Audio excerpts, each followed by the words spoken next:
말씀은 마태복음 16장입니다.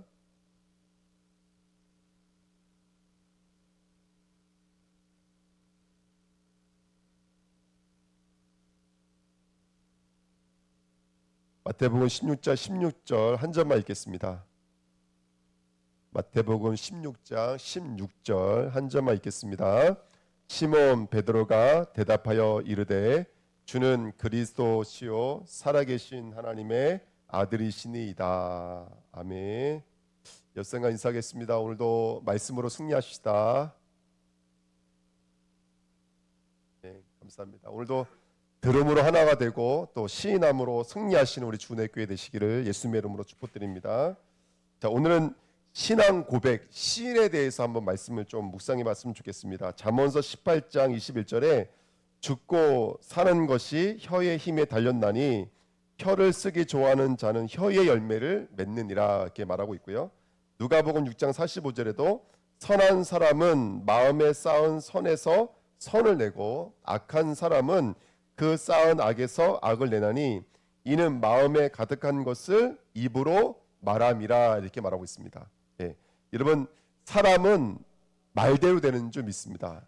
말대로 되어집니다. 그러니까 내가 어떤 말을 가지고 있느냐가 너무 중요하고, 그 다음에 이 입에 있는 말은 어디서 나오냐면 우리 마음에서 나옵니다. 예. 세상에서 말하는 대로, 세상에서 말하는 그 말대로 된다는 말과 성경에서 말대로 된다는 말은 약간 다릅니다. 성경에서 주신 말은 언약을 말하는 거고 약속을 말하는 겁니다. 그러니까 우리 안에 심겨진 말은 우리를 이끌어가기 시작합니다. 우리를 만들어가기 시작합니다. 성도는 말대로 되는 자예요. 그러면 내가 말을 가지려면 뭘 가져야 될까요? 마음을 가져야 됩니다. 마음에 뭘 쌓으셔야죠? 선한 것을 쌓는 자는 선한 것을 내고 악을 쌓는 자는 혀대로 이루어지게 되어 있는 거예요. 그래서 저와 여러분들이 마음에 쌓는 대로 이루어집니다. 이게 바로 언약이 이루어지는 삶이에요. 그래서 성경에 하나님의 저와 여러분들 일컬어 뭐라고 별명을 칭해 주셨냐면 언약의 백성이다 이렇게 칭해 주신 거예요. 언약을 주시고 언약을 이루시는 이기 때문인 줄 믿습니다. 그래 성도는 오늘 언약을 마음에 담아서 입으로 가지고 계셔야 됩니다. 그래서 내가 뭘 선포하냐가 너무나 중요하거든요. 어저께도 우리 미조전사 인용 갔다 왔지만 어르신들이 입에 뭘 달고 계세요? 아이고 힘들어, 아이고 아파, 아이고를 달고 계시거든요. 그러지 말고 기쁩니다, 감사합니다, 할렐루야, 주는 그리스도시요 살아계신 하나님의 아들이십니다. 이 짧은 한마디가 우리의 운명을 바꾸고 인생을 바꾸는 말입니다. 예, 오늘 그 고백을 저와 여러분들 가지시기를 예수님의 이름으로 축복드립니다. 신명기 14장 28절에 너희 말이 내 귀에 들린 대로 내가 너희에게 행하리라. 너희들 말, 너희들이 지금 하는 말을 내가 귀에 들리는 대로 내가 너희에게 행한다라는 거예요. 그래서 여러분, 저와 여러분들이 하나님의 말씀을 가져야 될 이유인 줄 믿습니다. 자, 우리는 신앙 고백을 합니다. 늘 입에 고백을 하면 삽니다. 그래서 이 신앙의 고백이 참 중요한데요. 성경에 보니까 교회를 뭐라고 말하고 있냐면 사도들의 터 위에 세워진 교회 이렇게 말합니다. 그리고 우리가 신앙을 고백할 때 우리가 사도 신경이라고 그러죠. 말 그대로 사도들이 가르쳐준 말을 우리의 입술의 고백으로 가지고 있는 거예요.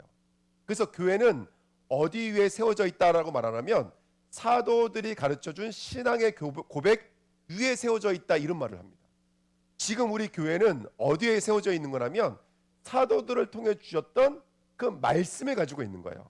그게 바로 사도신경입니다.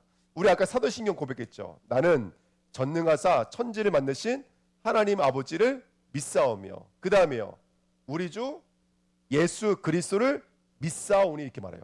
근데 여기 짧은 거 많이 같지만 우리 주 예수 그리스도를 믿사오니 이 말이 바로 사도들이 늘 선포했던 메시지 중에 항상 처음 나오는 말이에요. 그래서 로마서부터 요한 1, 2, 3, 4서까지 보시면 항상 모든 서신서 맨 앞에는 뭐가 나오냐면 하나님의 뜻과 우리 주 예수 그리스도로 말미암아, 예수 그리스도로 말미암아 이렇게 써 있거든요.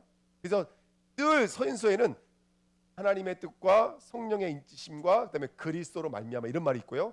그다음에 두 번째가 뭐냐면 그 그리스도가 나의 주, 그 그리스도의 종된 나 바울은, 그 그리스도의 사도된 나 바울은 이렇게 말합니다. 갈라디아서 같은 경우에는 오직 예수 그리스도와, 그 주라는 말과 오직이라는 말은 같은 말이죠. 오직 예수 그리스도와 데살로니가 전서 후서에도 주 예수 그리스도 안에서. 이게 사도들의 터예요. 터. 사도들의 고백이에요. 그러니까 바울뿐만이 아니에요. 베드로도 뭐라고 했겠냐면 예수 그리스도의 종이며 사도된 나 베드로는 이렇게 말합니다. 예. 야고보도 주 예수 그리스도로. 이 모든 고백의 시작이 어디서 시작된 줄 아세요? 주 예수 그리스도. 이 고백이 어디서 시작된다면 바로 오늘 우리가 읽었던 마태복음 16장 16절에서 시작된 거예요. 주는 그리스도시요 살아계신 하나님의 아들이십니다. 이 짧은 고백이 지금의 교회의 터가 된 거예요. 교회는 이 반석 위에 서졌어요. 마태복음 16장 19절에 있는 말입니다. 이 반석 위에 내가 내 교회를 세운다 그랬어요. 예수님의 교회를. 그럼 이 반석이 뭐냐면 베드로가 고백했던 그 고백이 이 반석인 거예요. 우리 산업을 어디 위에 세워야 될까요? 우리 가정을 어디 위에 세워야 될까요? 우리 인생과 우리 미래를 어디 위에 세워야 될까요? 신앙의 고백 위에 세우셔야 돼요. 저와 여러분들이 시인하는 것이 나의 미래예요, 여러분들. 내가 시인하는 것은 결국 이루어지게 돼 있어요. 내가 시인하는 것은. 그래서 우리가 시인해야 될 게 뭐냐면 다른 게 아니에요. 주 예수 그리스도예요. 주 예수 그리스도. 이 짧은 말을 우리 입술에 시인의 말로 갖고 있어요. 그래서 우리 저번 주에 시편 19편 14절에 여호와 구속자인 하나님께 내 입의 말과 내 마음의 묵상이 뭐라 그랬냐면 주께 연락되기를 원합니다. 여러분 하나님께 드리는 제사 중에 지금 최고의 제사가 뭐냐면 내 입술에 있는 말이에요. 말. 구약에는 뭘 제물로 드렸습니까 여러분들? 양, 소, 비둘기. 또 비둘기마저 없으면 뭘로 드렸죠? 곡식, 때로는 기름. 이런 것들이 다 제물이었어요. 아브라함은 인생 가장 중요한 시점에 뭘 제물로 드렸습니까? 아들 이삭을 번제물로 드렸어요. 번제물이 뭐냐면 일단 피를 빼야 돼요. 칼로 찔러서 피를 빼야 되고 살과 뼈를 다 분해시켜요. 꽉토막을 내서 불로 태우는 걸 번제라고 그러거든요. 하나님이 아브라함의 아들 이삭, 그것도 하나밖에 없는 이삭, 그것도 100세에 난 아들을 번제물로 드리라. 근데 나중에 시간이 지나 보니까 야 하나님 자비한 하나님이네 이게 아니라 그 번제물, 그 소, 양, 곡식, 기름, 심지어는 아들 이삭이 누구를 말하고 있는 거냐면 주 예수 그리스도를 말하고 있는 거예요. 그래서 우리는 지금 예배 드릴 때 소, 양 잡아요 안 잡아요? 예, 안 잡습니다. 이제는 우리가 뭘로 예배를 드리죠? 뭘로 예배를 드려요? 조금 전에 말씀드렸잖아요. 내 입에 있는 말, 내 마음의 묵상.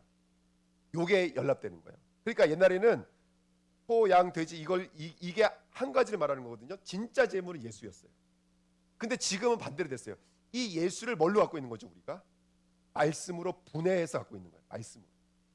그러니까 내 마음의 묵상과 입에 있는 말을 이젠 주님 앞에 드리는 하나의 제사, 제물이 된 거예요. 그래서 오늘 시와 찬미와 아멘.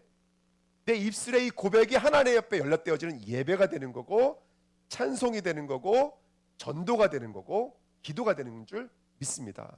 오늘 우리 주은혜 교회가 시인이 있는 자가 돼야 돼요. 시인이 있는 자. 나는 뭘 시인하고 있습니까? 아이고 죽겠네. 를 시인하지 마시고요. 아이고 힘드네. 시인하지 마시고요. 조금 더 나가서 세상에 말하는 말, 철학적인 말, 종교적인 말, 맞는 말인 것 같지만 그것을 시인하는 자가 아니라 어디 있든지 간에 주 예수 그리스도를 말하는 저와 여러분 되시길 축복드립니다. 오늘 이제 새벽 예배 끝나고 집에 가서 밥 먹으면서 잠깐 메시지를 들었어요. 어떤 목사님 메시지 하시는데 우리나라가 6.25 전쟁 이후에 거제도에 포로 수용소를 만들어 놨대네요. 거기 누구 잡아 넣는 거냐면 중공군하고 공산당들을 잡아다가 가두는 수용소가 어디에 있었냐면 거제도에 있었대요. 근데 거기에 우리나라 시민이었는데 여자분인데 조선대학인가요? 아마 그 대학교를 다니던 학생이 잡혀왔어요. 공산당으로 오해받아서. 근데 이 공산당으로 오해받은 이 자매님이 누구였는데 이 자매가 완전 기독교인이었어요.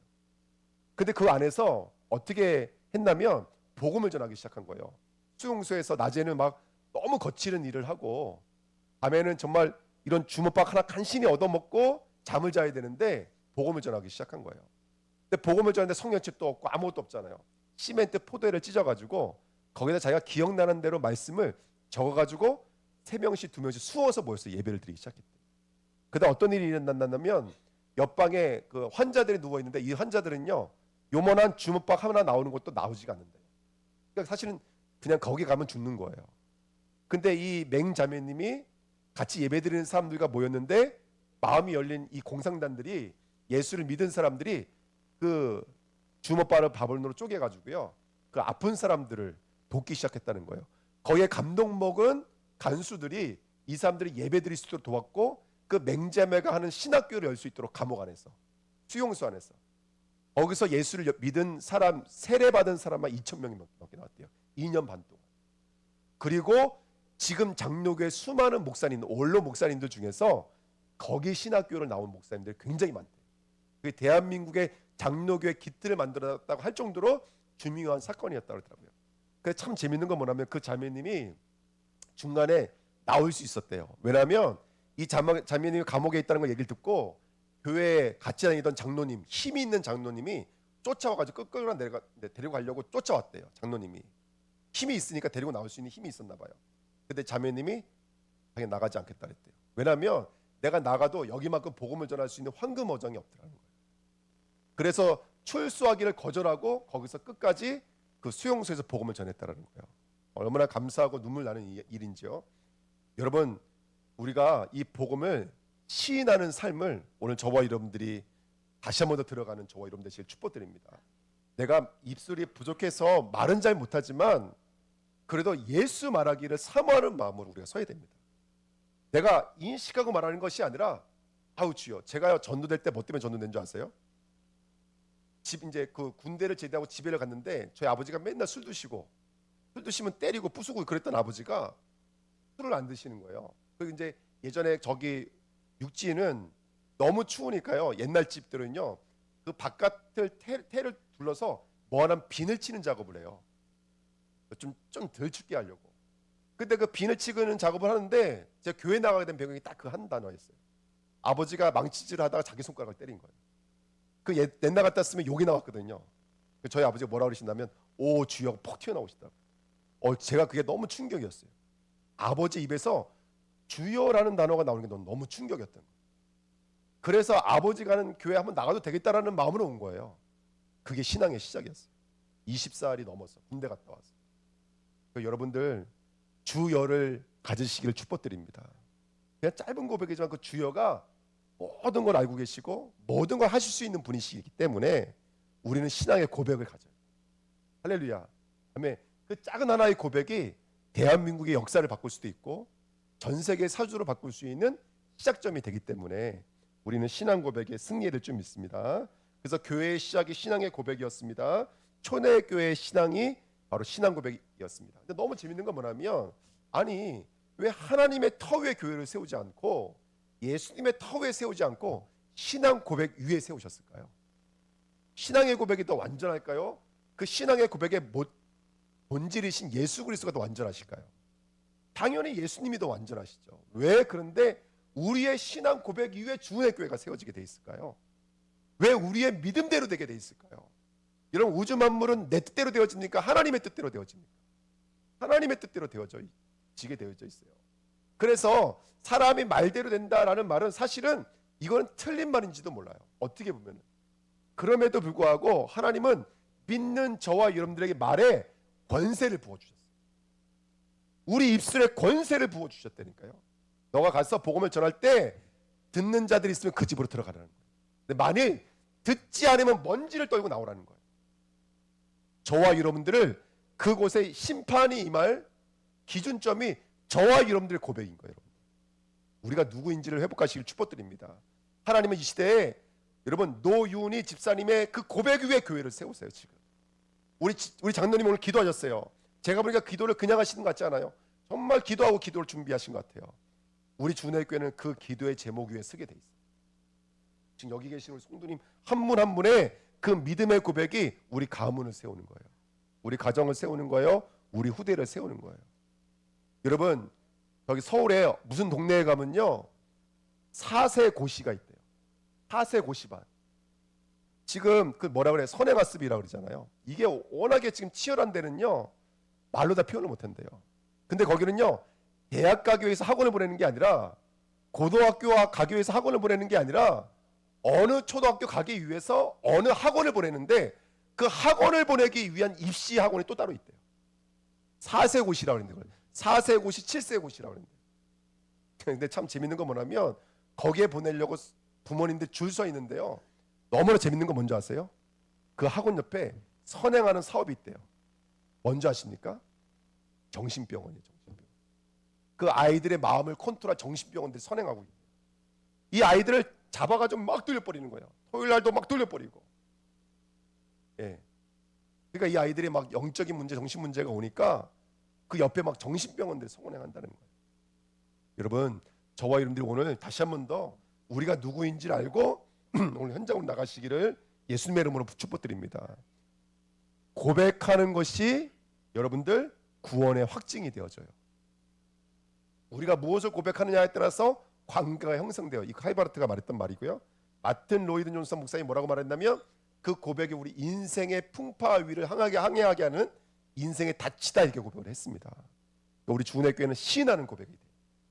시인과 들음이 하나가 되시기를 예수님의 이름으로 축복드립니다. 자, 그럼 뭐를 고백해야 될까? 2번입니다. 오늘 주보 보시면서 함께 말씀을 나누도록 하겠습니다. 2번입니다. 메시아 그리스도. 오늘 우리가 마태복음 16장 16절에 그리스도 이 고백을 했습니다. 근데 이 그 고백이 사실은 쉬운 고백이 아닙니다. 그냥 고백이 아니에요. 근데 이 고백이 나오니까 예수님 너무 기뻐하셨거든요. 자, 첫 번째, 왜 그리스도야 되는가? 왜 그리스도야 될까요? 인간의 문제가 죄의 문제이기 때문에 그렇습니다. 아담과 하와가 선악과를 따 먹음으로 말미암아 발생되어진 한 가지 죄로 말미암아 지금 모든 사람에게 이 죄가 들어와 있습니다. 그래서 로마서 3장 23절에 보니까 모든 사람이 죄를 범하였음에 누구에게 이를 수가 없죠? 하나님께 이를 수 없어요. 아무도 스스로 내 힘으로 하나님께 이를 수 있는 사람은 없고, 요한복음 8장 44절, 그 사람은 너희는 너희 아비 마귀에게서 났으니라고 성경은 말하고 있습니다. 그래서 이 죄의 문제를 해결하기 위해서 하나님이 저와 여러분들에게 주신 게 뭘까요? 저와 여러분들에게 주신 게 방법이, 하나님이 주신 방법이 바로 피입니다. 피. 레위기서 17장 11절에 육체의 생명은 피에 있습니다. 내가 이 피를 너희에게 주어 제단에 뿌려 너희의 생명을 위하여 속죄하게 하였나니 생명의 피에 있으므로 피가 죄를 속하느니라.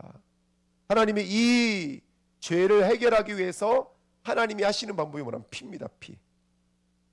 그 피를 이 땅에 보내기 위해서 약속하셨는데요, 그게 뭐냐면 창세기 3장 15절에 있는 여자의 후손입니다. 예. 제가 인서야? 하나야? 왜 예수님이 여자의 후손으로 오셔야 되지? 우리 교학교애들 되게 잘 맞춰요. 예. 왜 여자의 후손으로 오셔야 되지? 그렇지. 죄가 없이 오셔야 돼요. 그래서 남자가 아닌 여자의 몸으로 오셔야 돼요. 두 번째, 왜 후손으로 오셔야 될까? 왜 누군가의 후손으로 오니까 그냥 하나님의 뿅하고 오시면 되는 거 아닌가? 시공간 초월해서. 왜 아기의 모습으로 오셨을까? 살과 피를 가지고 오셨을까? 왜 오셨을까요? 첫 번째는 아까 뭐라 그랬지? 예? 안 들린다. 예. 첫 번째는 죄가 없으셔야 되기 때문에 여자의 몸으로 오셨고, 두 번째는 피를 가지고 오셔야 돼요. 피. 우리의 피를 대속해 내기 위해서 후손으로 오셔야 돼요. 다시 말하면 혈과 육을 지니시고 오셔야 돼요. 그래서 이걸 두 개를 합쳐서 여자의 후손이라고 말을 하는 거예요. 아멘. 예수 그리스도께서 사단의 문제, 죄 문제, 하나님 떠난 문제를 해결하기 위해서 바로 피가 있는 혈육을 지니시고 이 땅에 오신 줄 믿습니다. 아멘. 여러분, 다시 한 번 더요. 정치 문제 아닙니다. 사회 문제 아닙니다. 환경 문제 아닙니다. 죄 문제입니다. 아멘. 예. 누구는 이렇게 말해요. 상처라고 말해요. 어떤 사람은 불평등이라고 말해요. 불공평이라고 말해요. 불합리라고 말해요. 아니요. 죄 문제예요. 죄 문제예요. 어떤 사람은 부모님 때문이라고 말하는 사람도 있어요. 어떤 사람은 조상님 때문이라고 말하는 사람도 있어요. 어떤 사람은 몇 자리 때문에, 날짜 때문에, 방향 때문이라고 말하고 있지만 아닙니다. 죄 때문에 그렇습니다. 너무나 중요한 얘기입니다. 여러분, 우리 주은혜교회가 죄를 볼 수 있는 영적인 눈이 열려지시길 축복드립니다. 예.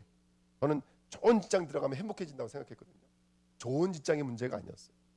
돈이 문제가 아니었어요. 직업의 문제가 아니었어요. 우리는 눈에 보이지 않는 죄 문제가 있습니다. 열심히 살아가는데 내 마음 내 뜻대로 안 되어지는 문제가 있습니다. 저와 여러분들 오늘 그 그리스도로 말미암아 혈과 육을 지니시고 오신 그 예수 그리스도 만나시기를 예수님의 이름으로 축복드립니다. 아멘. 그러면 그리스도입니다. 2번입니다. 그리스도의 뜻은 뭐냐면 그리스도의 뜻은 기름 부음 받은 자라는 뜻입니다. 구약의 히브리 사람들은 머리에 올리브유를 부어서 그 사람을 임명했습니다. 아마 올리브유가 황금색이었기 때문에 황금으로 도배한다 이런 뜻이 있었던 것 같아요. 그래서 기름을 부으면서 뭐라고 그랬냐면 성경에 보니까 기름을 부으면서 이 사람은 왕입니다 이렇게 외치지 않았어요. 제사장으로 세우면서 제사장입니다 이렇게 외치지 않았어요. 기름을 부은 다음에 뭐라 부르는 줄 아십니까? 제사장에게 기름 부은 다음에 메시아흐 이렇게 불렀어요. 이 사람은 메시아입니다 이렇게 불렀어요. 왕에게 기름 부은 다음에 뭐라고 부르는 줄 아세요? 사람들에게 이 사람은 메시아흐 이렇게 불렀어요. 메시아입니다 이렇게 불렀어요. 그래서 예수 그리스도가 바로 기름 부음 받은 자입니다. 무엇을 위해 기름 받으셨을까요? 구약 성경에는 크게 세 인물에게 기름을 부었습니다. 첫 번째 선지자, 두 번째 제사장, 세 번째가 누구죠? 왕에게 기름 부었습니다. 선지자는 무슨 일을 하는 사람이었습니까? 선지자는 무슨 일을 하는 사람이었죠? 말씀을 가르쳐서 하나님을 떠나서 불신앙하고 있는 백성들로 하여금 회개해서 돌아오게 하는 역할을 했던 사람이 선지자였습니다. 두 번째 제사장은 무슨 일을 했죠? 제사장은 바로 염소와 송아지의 피를 통해서 제사를 통해서 하나님 앞에 죄를 해결받는 중보자적 사역을 했던 사람이 바로 제사장이었습니다. 그리고 왕은 적을 멸하고 진리를 통치하는 자가 왕입니다. 요거를 한 묶음으로 말해서 선지자, 제사장, 왕이신 그리스도라고 말합니다. 할렐루야, 아멘. 옆 사람과 인사하겠습니다. 그리스도를 아니? 우리 주은혜교회는 그리스도를 아는 교회가 돼야 됩니다. 어른들한테 함부로 말씀하시면 안 됩니다. 그래서 그리스도라는 말은 그분이 하나님 만나게 하는 길입니다라는 뜻이고요. 그리스도는 그분이 사단을 꺾고 우리를 진리를 통치하시는 왕입니다 이런 뜻이고요. 그리스도는 우리들의 죄를 사하신 제사장입니다라는 믿음의 고백입니다. 이 그리스도라는 단어가 우리 주은혜교회가 그리스도를 고백하시기를 예수님의 이름으로 축복드립니다. 그가 하신 사역은 뭐냐면 첫 번째 사람의 몸을 입고 있다고 했습니다. 그걸 성육신이라고 합니다. 그래서 그가 성육신에서 오신 이유는 마태복음 1장 21절에 죄를 사하기 위해서, 마태복음 1장 23절에 바로 임마누엘 하나님이 함께하는 이름으로 오신 줄 믿습니다. 아멘. 2장 6절에 마태복음 2장 6절에는 다스리는 왕으로 오셨다 이렇게 말하고 있습니다. 그래서 그분이 요한복음 1장 14절에 말씀이 육신이 되어 우리 가운데 거하심에 우리가 그의 영광을 보니 아버지의 독생자의 영광이요 은혜와 진리가 충만하더라. 그가 무엇을 통해서 사역을 완성하셨냐면 십자가를 통해서 사역을 완성하신 줄 믿습니다. 주보에는 히브리서 9장 27절을 써 있는데 원래 22절입니다. 율법을 따라 거의 모든 물건이 피로써 정결하게 되나니 피 흘림이 없은즉 사함이 없느니라. 예수의 피 흘림이 없은즉 죄 사함이 없습니다. 예수님이 저와 여러분들 위해서 피 흘리기 위해서 이 땅에 육신의 몸을 입고 오신 줄 믿습니다. 그러니 십자가에서 모든 문제를 다 해결해 주셨어요. 그래서 창세기 3장 21절에 아담이 입었던 가죽 옷의 완성이 예수님의 십자가입니다. 아벨의 제사의 완성이 십자가입니다. 그래서 요한복음 1장 29절에 보라 세상 죄를 짊어지고 하는 누구라 그랬어요? 하나님의 어린 양이로다. 아멘. 그분은 십자가를 지시려고 이 땅에 오신 줄 믿습니다. 마가복음 10장 45절입니다. 마태복음이 아니라 마가복음 10장 45절에는 자기가 온 것은 섬김을 받으려 함이 아니라 도리어 섬기려고 하고 자기의 목숨을 많은 사람들의 대속물로 주려 함이니. 할렐루야. 그가 이 땅에 오신 이유는 십자가입니다. 그리고 그리스도는 세 번째 이 땅에 부활의 역사를 우리에게 허락해 주신 줄 믿습니다. 아멘. 그래서 성결의 영으로는 죽은 자들 가운데서 부활하사 능력으로 하나님의 아들로 선포되셨으니 곧 우리 주 예수 그리스도시니라. 그는 살아계신 분이세요. 그분은 하나님이시기 때문에 절대로 죽음이 그분을 붙잡을 수가 없어요. 살아있다는 증거로 사흘 만에 죽은 자 가운데서 부활하신 줄 믿습니다. 아멘. 사도 바울이 말했습니다. 사망아 너의 승리가 어디 있느냐? 사망아 내가 쏘는 것이 어디 있느냐? 사망에 쏘는 것은 죄요 죄의 권능은 율법이라. 여러분 혹시라도 내게 어떤 문제가 있다면 여러분 고백하고 선포하십시오. 나에게는 십자가와 부활이 있습니다. 선포하세요. 사망아 너가 쏘는 것이 어디 있느냐? 사망아 너의 승리가 어디 있느냐? 때로는 건강에 문제가 있습니까? 선포하세요. 입술로. 질병아 너가 쏘는 것이 무엇이냐? 너의 승리가 어디 있느냐? 내 안에 예수 그리스도의 십자가와 부활이 있다. 선포하십시오. 경제 문제인 것 같지만 제가 아까 말씀드렸잖아요. 경제 문제 이전에 본질로 들어가셔야 돼요. 그래서 경제 문제를 두고 계속해서 반복되게 만드는 이 경제의 울타리 안에 묶이게 만드는 사망아 너의 승리와 너가 쏘는 것이 무엇이냐? 예수 그리스도의 부활을 선포하시기를 예수님의 이름으로 부탁드립니다. 아멘. 사망에 쏘는 그 저주를 끊으셔야 돼요. 사망의 공격을 끊으셔야 돼요. 아멘. 이번 한 주간 부활로 일어나시기를 축복드립니다. 부활되셔야 돼요. 사마귀가 계속 속이는 거예요. 여러분들 눈으로 봤을 때는 이게 경제 문제인 것, 건강의 문제인 것 같지만 그 뒤에 보면요 사단이 계속 속이고 있는 거예요. 사단을 꺾으십시오. 그리고 죄에서 빠져나오십시오. 네, 돌아오십시오. 제사장권은 지금도 유효합니다. 선지자권은 지금도 유효합니다. 이번 한 주간에 그 선지자로 내 인생의 참된 목적지로 돌아오십시오.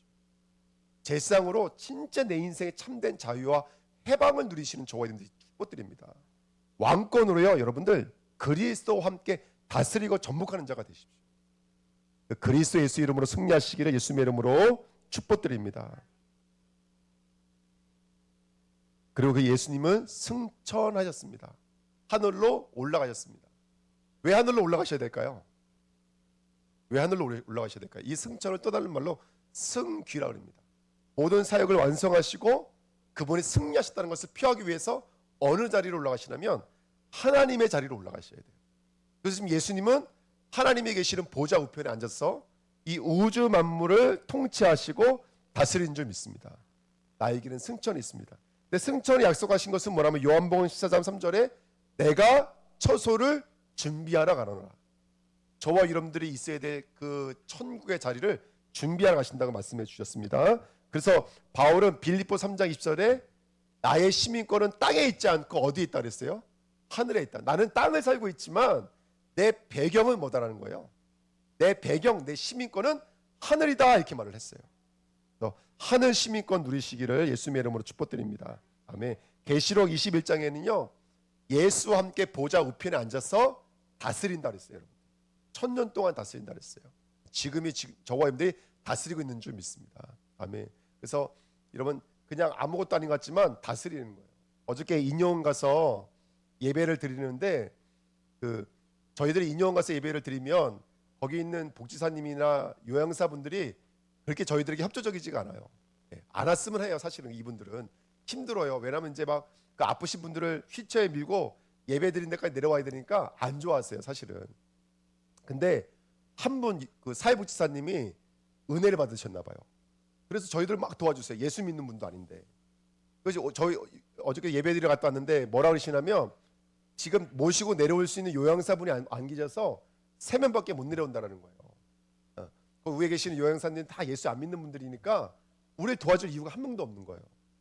그러니까 3명밖에 예배를 못 드린대요. 아마 이렇게 3명이 넘어가면 요양사분이 한 분 더 오셔야 되나 봐요. 그런 이유가 있나 봐요. 3명밖에 못 오신다라는 거예요. 그래서 마음이 아프지만 그래도 감사하다고 예배를 드리는데 예배를 막 시작하려는데 갑자기 문이 열리더니 할아버지 한 분이 들어오시는 거예요. 근데 그 할아버지가 잡혀왔어요. 왜 잡혀왔냐면 예배 못 드리십니다 하고 이제 위에서 말을 했나 봐요. 이제 3분만 예배 드리시고 나머지 못 드리십니다. 그러니까 예배 드렸던 할아버지 돌아가신 것 같아요. 근데 한 분 할아버지 뒤에다가 성경책을 들고서는 계속 복도로 왔다 갔다 하셨대 이러고. 그러니까 요양사님이 그거 보고 저번 예배 드리셔야 되겠다 해가지고 데리고 내려오신 거예요. 예배를 드리셨거든요.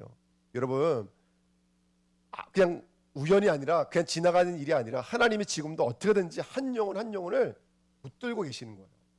그러니까 그 요양사 마음을 하나님이 그 성경책 들고 계시는 거 하나 때문에 돌아가실 때까지 올라가실 때까지 계속 성경책 뒤에 메고 계시더라고요. 그렇게 붙잡고 계시더라고요. 얼마나 신기하고 얼마나 감사한지 모릅니다. 그래서 저와 여러분들이 그렇게 왕권을 누리시는 이번 한 주간 됐으면 좋겠습니다. 그리고 재림하십니다. 이게 바로 그리스도의 사역입니다. 제가 이미 알고 계시는 것을 다시 말씀을 드리자면 이번 한 주간 이 그리스도의 성육신부터 재림까지를 우리 주은혜 교회가 누리자라는 거예요. 교회가 이 터 위에 세워져야 되거든요. 그리스도의 주되심 그 터 위에 세워져야 돼요. 근데 문제는 뭐냐면 그리스도가 너무나 익숙하니까 그리스도의 터 위에 세워지는 것이 아니라 어떤 데는 열심히 해봅시다, 최선을 다합시다, 긍정적인 마인드 이 터 위에 세우려고 그래요. 어디에는 또 역사와 열매 위에 세우려고 그래요. 그게 아니라 우리 주님의 교회는 그리스도 터 위에 세우는 교회가 되셔야 돼요. 그렇게 승리하시길 축복드립니다. 세 번째입니다. 그렇게 시인하시면 돼요. 이번 한 주간 어떻게 시인하시면 되냐면 그 그리스도가 나의 뭐라고요? 첫 번째 주인입니다. 주는 그리스도시요 살아계신 하나님의 아들이십니다. 이 네 가지예요. 첫 번째는 그 그리스도가 오늘 나의 주인 되어 주십시오. 이게 카이로스입니다. 카이로스. 그러니까 어떤 분들 처음에 믿을 때 뭐가 뭔지 아무것도 몰라 다 그러세요. 근데 어느 순간 하나님께서 카이로스의 시간표를 주시잖아요. 이게 들리기 시작해요. 이게 보이기 시작하고 이게 깨달아지기 시작해요. 그 카이로스의 시간표가 저와 여러분들에게 있는 줄 믿습니다. 아멘. 주가 되셔야 돼요. 예수가 주가 되셔야 돼요. 여러분 예수가 주가 되시면 제일 먼저 일어나는 일이 뭔지 아십니까? 평안해져요. 자유해져요. 여유로워져요. 네. 내가 주인 되면 어떻게 될까요? 네. 여러분들은 안 그러지만 저는요 조급해져요. 보여지고 들려지고 느껴지는 것에 내 생각과 마음이 너무나 쉽게 빼앗겨버려요. 주인을 바꾸시길 축복드립니다. 두 번째, 그분은 살아계세요. 돌아가신 분이 아니세요. 지금도 살아계세요. 제자들이 여전히 누룩 믿음, 떡 믿음이었거든요. 우리 주은혜 교회는 살아계신 그 믿음 앞에 서시기를 축복드립니다. 세 번째, 그분은 하나님의 아들이세요. 히브리서의 아들이라는 말은 아버지와 같다는 뜻입니다. 헬라 사람들은 아버지와 아들이 분리되어져 있어요. 근데 히브리 사람들에게 이게 하나예요, 하나. 그래서 하나님의 아들입니다라는 말은 당신이 하나님입니다 이런 뜻입니다. 여러분 우주 만물을 만드신 분이 누구시죠? 외계인입니까? 하나님이십니까? 하나님이십니다, 여러분들. 외계인 아닙니다. 하나님이십니다. 네. 하나님이 만드셨습니다. 그러면 지금도 그런 창조적 역사로 우리를 대하실 수 있다는 뜻이에요. 내가 어떤 부치병이 있을지라도 어떤 어려운 문제가 있을지라도 하나님 앞에 나가십시오. 그 믿음 얻으시기를 예수님의 이름으로 축복드립니다. 자, 네 번째입니다. 결론입니다. 그래서는 우리 주은혜 교회가 시인하는 교회가 됐으면 좋겠어요. 근데 우리가 시인할 수 있는 최고의 공적 시인을 주셨는데 그게 예배예요. 그게 찬양입니다. 그리고 또 한 가지가 있어요. 그게 뭐냐면 포럼이에요. 포럼. 저번 주에도 식사하신 후에 아마 남성교 여성교에 모이셔서 말씀 포럼 하셨다는 얘기 듣고 제가 너무너무 감사해서 좀 포럼을 강화했으면 좋겠다 해서 오늘 결론에 포럼이라는 단어를 넣었습니다.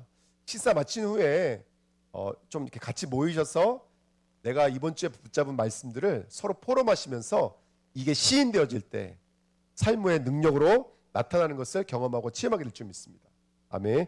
그래서 포럼에 대해서 좀 몇 가지 좀 덧붙이면요. 첫 번째, 여러분 개인의 간증, 체험, 결심, 도덕적 반성은 포럼이 될 수 있을까요? 없을까요? 네, 이것도 포럼은 맞습니다. 하지만 이게 포럼의 목적이 되면 절대로 안 됩니다. 왜냐하면 이것은 주관적인 것이고 상대적인 것이기 때문에 그렇습니다. 네. 예를 들어서 제가 이번 주에 기도했는데 예를 들어서 기도해서 병이 났어요. 그러면 제가 그것을 포럼을 해버리면 그게 모든 사람에게 적용되지 않죠. 왜냐하면 아직도 몸이 아프신 분이 계실 수 있거든요. 그 사람에게는 그것이 뭐가 될까요? 오히려 상처가 될 수 있고 아픔이 될 수 있습니다. 그래서 포럼할 때는 내가 한 주간 체험했던 걸 얘기하면 안 됩니다. 교회는 간증을 말하면 안 돼요. 교회는 항상 말씀이 증거가 돼야 돼요. 아멘. 이걸 공적 포럼이라고 그래요. 공적 시인이라고 그래요. 그래서 우리 주은혜 교회는 간증하는 시간이 아니에요. 포럼 시간은 간증하는 거, 내가 체험한 걸 말하는 시간이 아니에요. 물론 말할 수는 있어요. 하지만 그거 주가 되면 안 돼요. 절대로 이게 주가 되면 안 돼요. 아까도 말씀드렸던 것처럼 포럼은 하나님께 드리는 제사입니다. 아멘. 그래서 뭐가 중심이 되어야 되냐면 말씀이 중심이 되셔야 돼요. 특별히 포럼할 때는 가르치거나 충고하면 안 돼요. 예, 그 사람이 말씀을 포럼하고 또 잘못된 게 있다면 기도하면 돼요. 기도해드리면 되고 예, 가르치거나 충고하지 마시고요. 특별히 끝까지 그 사람들이 포럼할 수 있도록 경청해 주시기를 예수님의 이름으로 부탁드립니다. 아멘. 자, 세 번째입니다. 포럼을 시작할 때 같이 기도했으면 좋겠어요. 이거는 믿음을 두고 같이 기도했으면 좋겠어요. 네. 여러분 사도신경을 왜 만든 줄 아십니까? 사도신경 여러 가지가 이유가 있었어요. 일단은 성령이 말하는 복음이 뭔지를 새로 오는 성도들에게 가르쳐야 됐기 때문에 그래요. 그래서 사도신경을 말하는 거예요. 그래서 지금 우리 교회는 구원의 길 그리잖아요. 네. 근데 예전에는 사도신경으로 배신자들을 양육했었어요. 그래서 사도신경이 있었던 거예요. 두 번째는 뭐냐면 거짓 선지자들의 거짓 증거들이 너무나 많았기 때문에.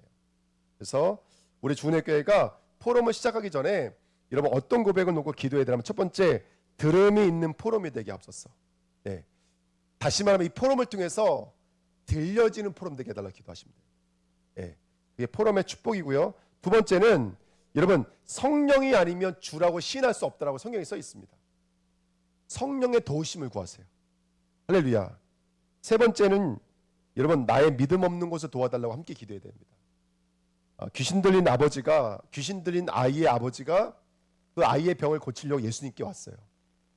이 아이가 귀신이 들리면 거품을 물면서 불 속에도 뛰어들고 물 속에도 뛰어드는 거예요. 제자들에게 고쳐달라고 부탁했지만 제자들은 고치지 못했어요.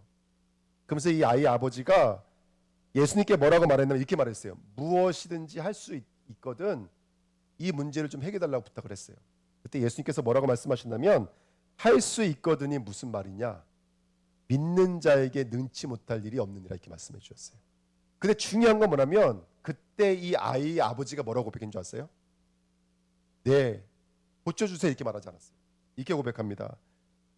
그 아이의 아버지가 소리질러 이르되 내가 믿나이다. 나의 믿음 없는 것을 도와주소서.